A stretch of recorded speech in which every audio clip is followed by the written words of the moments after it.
This is an MLG move pulled off by Blademaster against Reptilicus in a Boei versus Talus matchup, and the situation is that you have infantry engagements all across the line here. Reptilicus has put his Oathsworn in shieldwall, and the Oathsworn general of Blademaster just died.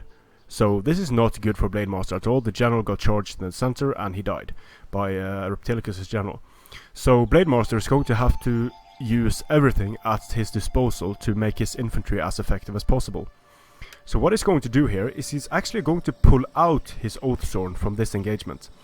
And if these Oathsworn were not in shield wall, this would have been a disastrous move for Blademaster, because then the Oathsworn would have been able to follow these Oathsworn and do a lot of damage. He's still taking damage on this Oathsworn unit, but not nearly the amount of casualties he would have taken had he not pulled out.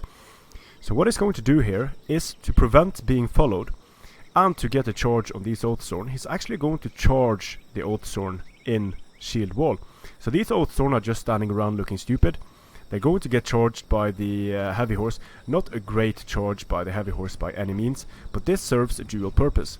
It's going to do damage to the Oathsworn, not a whole lot since this is in the forest. They are going to get some kills, but this has allowed the Oathsworn of Blademaster to pull out and to get a second charge against the Oathsworn that are now in shield wall and that are not going to be able to get a charge.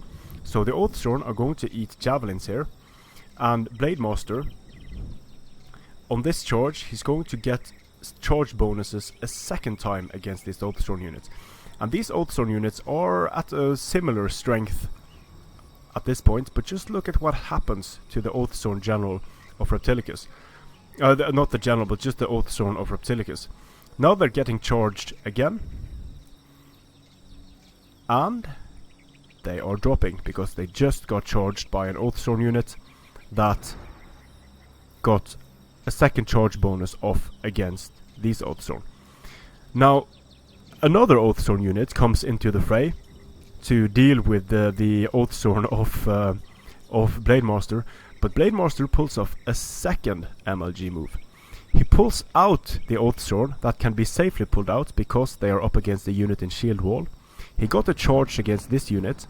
Now he's going to get a second charge against this unit of Oathsworn while engaging them from the side with heavy horse and managing to stop the charge of this Oathsworn, actually do a lot of damage to them.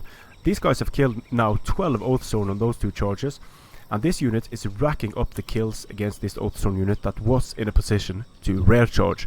So I don't know if this was intentional by Blademaster or not, but with this one Oathsworn unit he managed to first charge this Oathsworn unit, pull away, get a cavalry charge on that Oathsworn unit.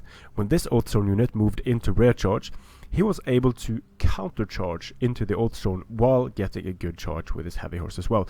So very good infantry micro there, and something that's very easy to miss for both players actually. Taking this opportunity, in my opinion, was massive for Blademaster. Good MLG move there, and a good example of how cycle charging infantry and using infantry and cavalry together can accentuate the effectiveness of both strength and honor.